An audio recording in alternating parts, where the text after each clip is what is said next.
Jom belajar memanah recurve. Kita akan mula dengan berdiri. Kalau korang tarik tali tangan kanan, pastikan badan korang pusing kanan, pusing ke arah kanan daripada target. Kalau tarik tangan kiri, buat sebalik padanya lah. Kalau berdiri, pastikan korang berdiri dengan keadaan yang tegak lah. Jangan kaki tu sengit-bengit. Pastikan kaki tu sama besar dengan paras bahu. Untuk masukkan anak panah ke dalam bow, letak sebelah kiri untuk yang siapa tarik tangan kanan, dan sebelah kanan untuk siapa yang tarik tangan kiri.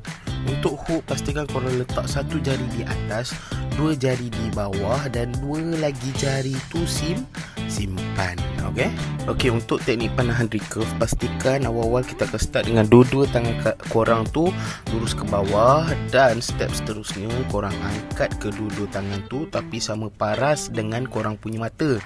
And bila dah angkat, barulah tarik korang punya tali tu dan anchor dekat bawah dagu. Lepas dah anchor kat bawah dagu, barulah korang release. Lepas release tu, anchor, aim dulu, lepas tu baru release dan bawa hook korang tu ke belakang telinga. Bila bawa belakang telinga, dah lepas, arrow dah pergi ke depan, jangan terus turun, gantung dulu tangan korang. Baru bila arrow dah sampai ke target, barulah turun tangan korang. Okey, lepas tu dah selesai semua, kita dah selesai belajar, dan boleh repeat step daripada berdiri sampailah release. Okey, itu saja untuk teknik panahan kali ini. Terima kasih.